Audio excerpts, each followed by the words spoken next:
대법원이 주요 재판의 1, 2심 선고 공판에 대해서 TV 생중계 여부를 재판장이 결정할 수 있도록 규칙을 개정을 했습니다.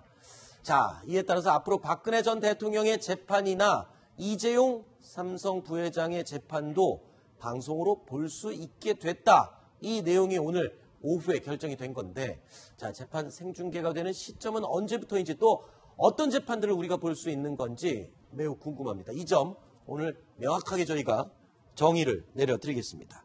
자, 일단은 언제부터 이 재판이 공개되는 건지 이유정 기자가 먼저 정리를 해주시죠. 일단 오늘 대법관 회의에서 결정을 했고요. 1일부터 일단 이게 시작이 되겠습니다. 그래서 그럼 8월 1일부터입니까? 네, 맞습니다. 네. 1일부터 시행이 들어가게 되겠는데요. 모든 재판에서 그런 것은 아니고요. 피고인의 동의가 없는 사건들 중에서 그 재판 중계를 허용한 것은 공공의 이익을 위해서 상당히 필요하다고 인정하는 경우에만 제한적으로 허용이 되고요.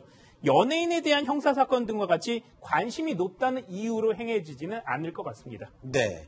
자, 그러면 지금부터 손수호 변호사와 함께 하나하나 궁금증 물어보도록 하겠습니다.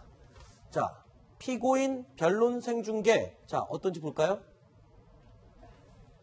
불가능하다. 이건 무슨 말입니까? 네, 형사재판이 여러 가지로 구성이 되는데요. 네. 영화에서 많이 보신 게 있을 겁니다. 유죄, 무죄를 다투는 거죠. 네. 검사는 유죄라고 증거를 제출하면서 열심히 이야기를 하고요. 또 그에 반해서 피고인, 그리고 그의 변호인들은 아니다, 나는 죄를 짓지 않았다 라고 하면서 또 방어를 합니다. 네. 이런 공방을 주고받다가 재판을 마치죠. 변론 종결을 하고 그 다음에 판결을 선고하는데요. 네. 하지만 이번에 규칙이 개정되었습니다만 이거는 판결, 1, 2심 판결 선고만을 보여주는 것이지 이제 변론에 대해서는 생중계를 허용하는 규칙은 아닙니다. 네. 자, 그러면 영화에서 볼 수 있는 그런 장면을 우리가 TV로 못 본다는 거잖아요. 그렇다면 증인신문 생중계 이건 어떻습니까? 왜냐하면 증인신문, 이 증인신문을 받는 사람들이 누구냐에 따라서 굉장히 국민적인 관심이 높잖아요. 네. 이번에 같은 경우에도 삼성 이재용이나 아니면 이재용 부회장이나 박근혜 전 대통령 볼 수 있을지 여부를 궁금해하는 건데 이것도 못 본다는 거네요. 그렇습니다. 여기 마찬가지인데요. 증인 신문인데 피고인 그 변론 과정이 중계 안 되기 때문에 역시 증인에 대한 신문 과정도 중계 사항에서는 제외가 되어 있습니다. 자, 그렇다면 이것도 한번 확인해 보겠습니다. 자, 증거자료 채택 여부도 그럼 당연히 생중계가 안 되는 거고요. 그렇다면 마지막으로 재판부 판결 선고를 하는 게 생중계가 가능하다. 조금 전에 잠깐 언급을 하셨는데, 자, 지금 이걸 보면요. 피고인 변론 생중계하는 거 아니고요. 증인신문 생중계하는 거 안 되고, 증거자료 채택 여부 재판 과정이 거의 다 대부분 공개가 안 되는 거고, 재판부가 판결을 선고하는 선고문을 읽는 이것만 그럼 공개하는 거네요. 그렇습니다. 굉장히 제한적인데요. 국민적인 알 권리도 필요하고 그리고 또 피고인에 대한 보호도 역시 중요하기 때문에 굉장히 절충적인 그런 그 결정을 한 것 같습니다. 이번에 규칙이 개정됨으로써 1, 2심 주요 사건의 판결 선고만 이제 중계가 가능한 것이고요. 그리고 또 모든 것이 아니라 어떤 게 주요 사건이냐, 과연 이 사건에 대해서 그렇게 선고를 중계할 것이냐 여부를 재판장이 결정하게 됩니다. 네. 그리고 또 하나가 선고 기일에는 피고인이 출석을 하게 되어 있죠. 검사는 출석하지 않고 변호인도 안 나갈 수 있습니다. 그런데 그렇다면은 그날은 그럼 피고인의 얼굴이 중계되는 거 아니냐라고 네. 생각할 수 있겠죠. 네. 대부분 그럴 겁니다. 그런데 그렇지 않을 수도 있습니다. 이번 왜죠? 규칙 개정안에 따르면요, 개정된 규칙에 따르면 재판장이 판결을 선고함에 있어서도 재판장만 촬영되고 피고인은 출석해서 법정에는 있지만 촬영하지 않도록 할 수도 있거든요. 네. 따라서 판결 선고기일에 피고인이 출석을 해서 법정에는 있지만 중계방송에서는 제외될 가능성도 있습니다. 네. 자, 그러면 시청자 여러분들이 기대하셨던 박근혜 전 대통령의 재판 내용을 생중계로 볼 수 있다라는 기대는요, 저희가 확인해 본 결과 이 모든 과정은 다 볼 수가 없습니다. 그리고 마지막에 재판부가 선고문을 읽는 그 부분만 볼 수 있는데 그마저도 판사의 판결에 의해서, 결정에 의해서 이 피고인을 못 볼 수도 있는 그런 상황이 벌어진 겁니다. 생각했던 것과는 좀 많이 다른 결론인 것 같은데, 자, 그렇다면 왜 이런 결정을 내린 겁니까? 이런 결정이면 굳이 우리 국민들이 궁금해할 필요가 없는 그런 규칙 개정 아닙니까? 그렇게 보기는 또 어려울 것 같습니다. 네. 일단 지금까지는 대법원에 대해서는 변론도 공개가 됐고 네. 또 중계도 되는데요.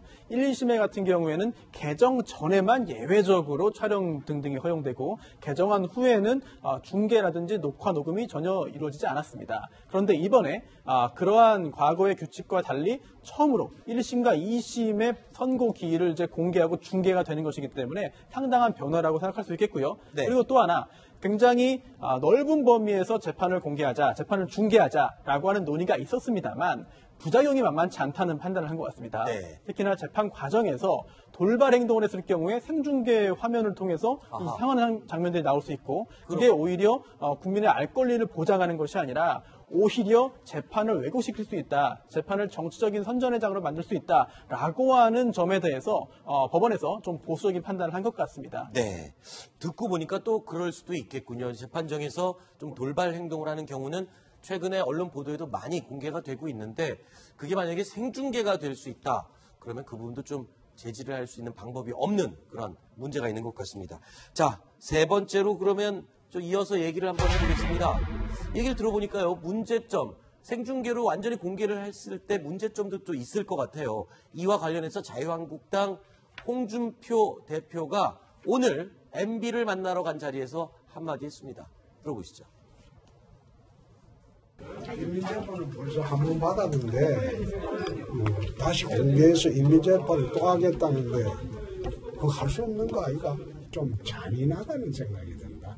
그만해도 될 건데 정권도 잡았고 마음대로 하고 있고 지금쯤은 그만해도 될 건데 좀 잔인하다는 생각이 든다. 자, 김진태 자유한국당 의원도 어제 이 재판 공개에 대한 입장 굉장히 비판적으로 밝혔습니다. 또 들어보시죠. 헌법 재판을 그런 식으로 했는데 이제 형사 재판까지도 여론 재판을 하겠다. 그럼 형사 재판도 여론 조사를 따져가지고 할 거는 아니잖아요. 예? 이런 식으로 하면 이게 지금 21세기 인민 재판이 아니고 뭡니까? 이미 2심, 3심 받아보기도 전에 TV에 생중계돼서 재판의 의미가 뭐가 있겠어요? 이런 식으로 하면. 이거 좀 너무 잔인한 거 아니에요? 전직 대통령을 갖다가 주사회 재판하고 다 지금 막 실신할 정도인데 그걸 이제 생중계까지 하겠다고 하고. 자, 앞부분에 저희 설명을 들으신 분들은 이 지금 의견이 좀 오해가 있다라는 거 금방 느끼셨죠? 그러니까 마녀 사냥, 무슨 인민재판 이렇게 심하게 얘기를 하고 있지만 전혀 그 재판 과정이 공개가 되는 게 아니었습니다. 그리고 그 피고인이 화면에 등장하지 않을 가능성이 높은 상황이고요. 그러니까 홍준표 대표나 김진태 의원 약간 오해를 하고 있는 부분이 있는 것 같습니다. 그죠? 그렇죠. 어떻게 보면 모든 게 타이밍이죠. 네. 시기적으로 굉장히 중요한데 양승태 대법원장이 지론으로 어쨌든 우리에게 알 권리를 보장한다는 차원에서 이런 재판을 공개할 필요가 있다. 이런 거 네. 지론으로 계속 얘기를 했어요. 그리고 실제로 여론 조사 결과도 상당히 일선. 네. 법 판사들은 한 67% 이상이 공개해야 된다는 찬성 지지 의사를 밝혔는데 문제가 되는 건 지금 현재 국면이 박근혜 대통령에 대한 1심 재판이 진행 중이고 있고요. 또 이재용 삼성전자 부회장에 대한 재판 네. 한참 진행 중이잖아요. 그렇죠. 그렇기 때문에 어떤 보수적인 지지 성향을 가진 사람들 입장에서 볼 때 아니 왜 이제 와서 이러느냐. 그동안 가만히 있다가 왜 박근혜 대통령 탄핵되고 이미 그 친구란 영화에 나오지 않습니까? 네. 고마해라 많이 못다 아이가. 네. 그 얘기잖아요. 야 네. 이렇게까지 했는데 너무 잔인하다. 네. 이렇게까지 해서 욕보여서 되겠느냐. 이런 어떤 감정적인 접근을 하고 있는 거고요. 그 반대 입장에서는 야 이건 그전부터 해왔던 건데 왜 이제 와서 그러느냐. 그 두 네. 개가 충돌하는 지점이 있는데 장기적으로는 어느 정도 수준에서 어떤 재판을 공개할 네. 필요는 저는 있다고. 그 첫 발걸음이 시작이 된 거군요. 그렇습니다. 국민의 알 권리 보장이라는 측면에서 굉장히 큰 의미가 있는 것 같고요. 그리고 또 자유한국당 정치인들이 이제 그 불만을 갖는 건 이해를 하겠습니다. 그런데 네. 홍준표 대표의 이야기 중에는 한번 좀 지적을 하고 싶은 게 하나 있는데요. 네. 정권이 바뀌어서 이렇게 한다라고 했는데 너무 심한 거 아니냐라고 했는데 이거는 사법부에서 네. 삼권 분립이 되어 있는 사법부에서 대법관들이 대법원 규칙을 바꿔서 하는 것입니다. 네. 그렇다면은 행정부, 특히나 이제 민주당이나 정부 여당에서 영향을 미칠 수가 없는 상황이거든요. 그런데 약간의 오해인지 착각인지 아니면 의도인지 모르겠습니다만 이렇게 정부 여당에서 이렇게 바꾸는 것이다라고 한다면은 글쎄요, 그거는 약간 좀 오해가 아닌가 싶습니다. 알겠습니다. 자, 이 재판 과정을 생중계로 볼 수 있다라고 생각하셨던 부분에 대한 오해와 진실 저희가 이야기를 나눠봤습니다.